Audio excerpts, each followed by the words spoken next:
I know I take a lot of pot shots at Andy Bannister, and let's be honest, he deserves it, because this guy is a terrible example of a Christian apologist.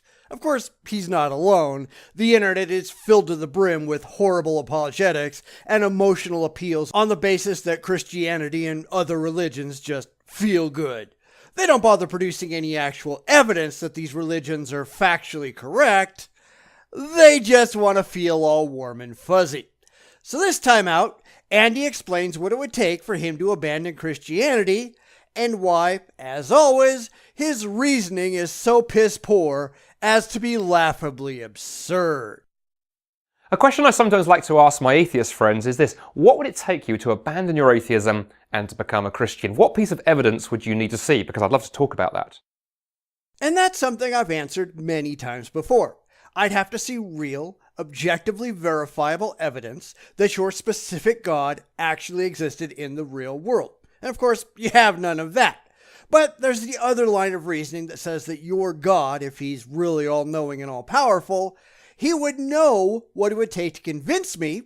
And since I haven't been convinced, either your God doesn't want to convince me, or your God doesn't exist. So both work and both explain why I remain an atheist.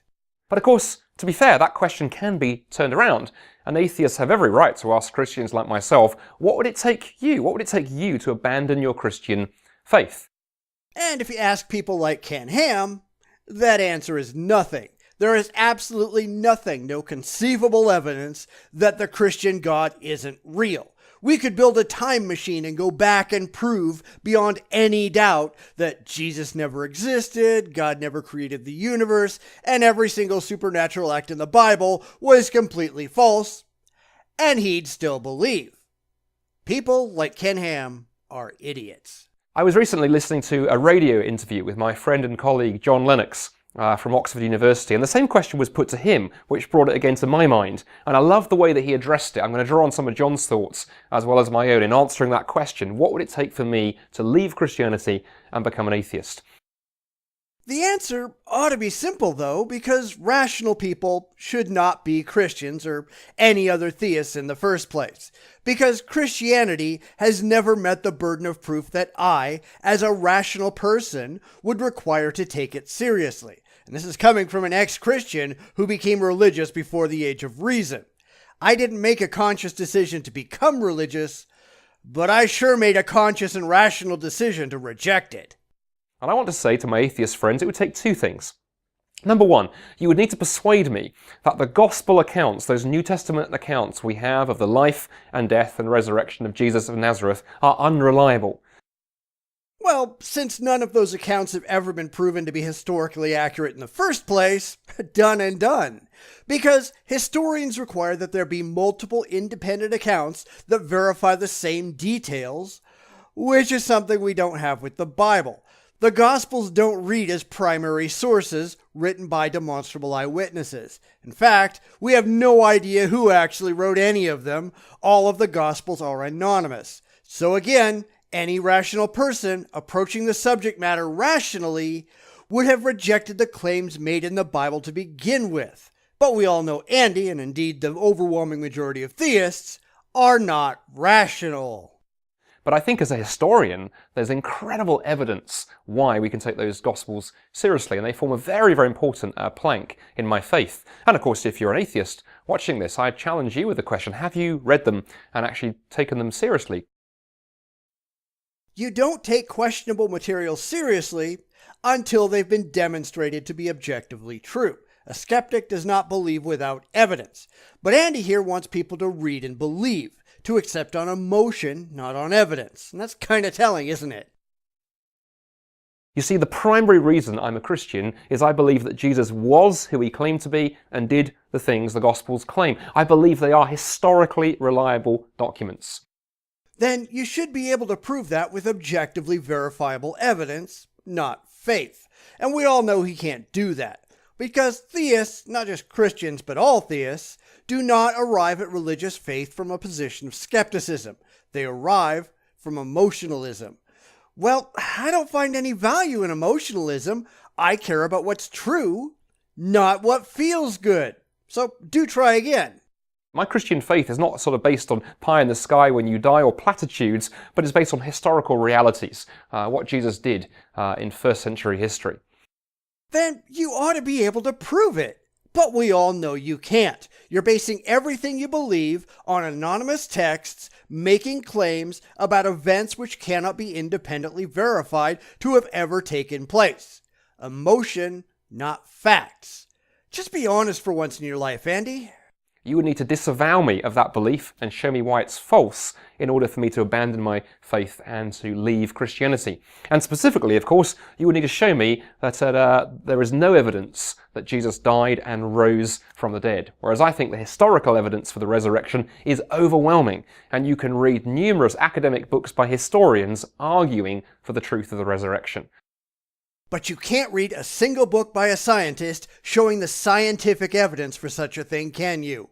Or by an archaeologist showing the objectively verifiable evidence that it ever happened.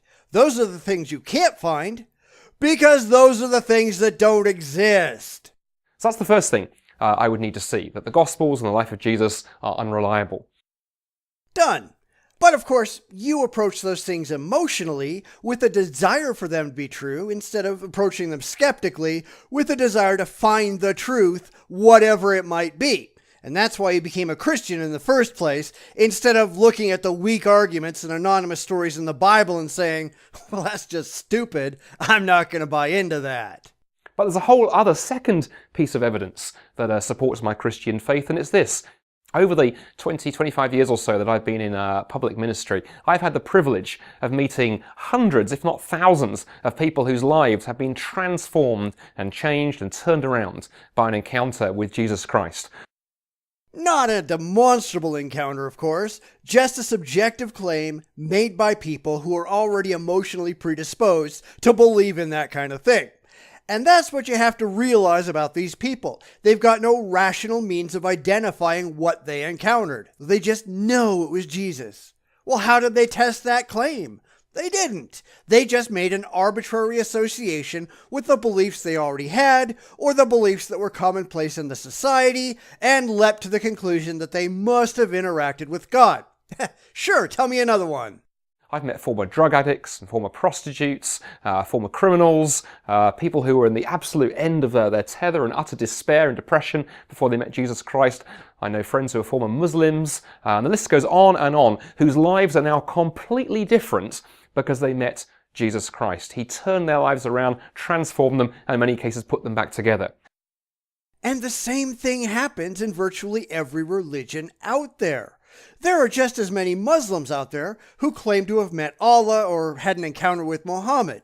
There are plenty of Hindus who claim they interacted with Krishna, and they're all convinced that it actually happened. But Andy here doesn't stop to think about all the non-Christian supposed encounters with the supernatural that supposedly go on because he's emotionally invested in his own religion. And that's called confirmation bias. And the more you meet people like that, the more that personal and existential evidence becomes incredibly impressive. Well, only if you're either unaware or actively avoiding paying attention to the details of those stories. Because if you really talk to some of these people, and I have, you find out that the claims made about God or Jesus or any other God out there are really pretty empty. I don't want to make light of these people's experiences, but when emotion is involved, rationality far too often flies out the window. They will take a traumatic experience and arbitrarily attach God to it, and their brains will later fill in all the details of this supposed encounter. Something they can't explain happens, and they will arbitrarily fill in God as the cause of their experience. They can't show that God was actually involved, but it feels good, so they go with it. And people like Andy here fall for it hook, line, and sinker. And to convince me that Christianity wasn't true and that I should abandon my Christian faith, you would need to show me that all of those people whose lives have been transformed are either mistaken or deluded, or there's another explanation for the personal transformation in their lives. And that right there is a logical fallacy, shifting the burden of proof. Instead of having the people making the claims that their lives have been transformed by God prove that their claims are true, Andy wants atheists to prove that they're wrong. Sorry, Andy, that's not how this works. And be careful to hear what I'm saying here carefully. I'm not saying that Christianity is true because it works. I am saying that it works because it's true. That's an assertion made without evidence, because we can say exactly the same thing about every other religion out there, and I bet Andy wouldn't buy it. Heck, there are plenty of people whose lives have been changed by Scientology auditing. Does that somehow make Scientology true? Or is it a scam just like all of religion, preying on the irrational and the gullible? And that's what I found in my own life. When I became a Christian 25 years ago now, I know what I was like. I know the kind of person I was on the inside back then, and I can look back at what Jesus has done in my life over this 25 years. I'm incredibly grateful for the change that he's brought about, the transformation he's brought about, and that he's still working within me as he deals with issues in my own life. But that's what religion does to people. It makes them reject their own agency and their own ability and insist that they're worthless sinners and wretches who cannot better themselves without the help of some imaginary man in the sky. So when you do something right, when you do something to better yourself, you refuse to give yourself credit. But when you fail, when you do something that doesn't work, it's your own sinful nature. Come on, Andy. This is just your own delusion talking. You ought to be better than that. And so the existential and the evidential come together. The ultimate test of a worldview, whether it's true or not, is this. A belief system needs to be intellectually coherent. It needs to hang together logically. And it needs to be existentially satisfying. You need to be able to have good reasons to believe what you believe, and it needs to work out in your everyday life. Sorry, doesn't work that way. Now, I agree, you have to have good reasons to believe what you believe, coming from a skeptical perspective where you don't accept any position unless it can be rationally justified. But how it works out in your life, that's really kind of irrelevant. Reality can make you completely miserable, but it remains reality. It doesn't have to make you happy. It just has to be true. It's up to you to come to grips with the way the world actually works. Your feelings don't remotely enter into it. I believe that atheism fails that test. I believe Christianity passes both with flying colours. That is why I'm not an atheist, but I'm a Christian. Because you're an emotional idiot, as I've pointed out many times before. And of course, that's why you shut off comments in your videos, so no one can reveal your idiocy to the world. That doesn't stop anyone, we just make a bunch of videos about you, but you can sit securely in your own little religious safe space and not have to deal with the slings and arrows of reality.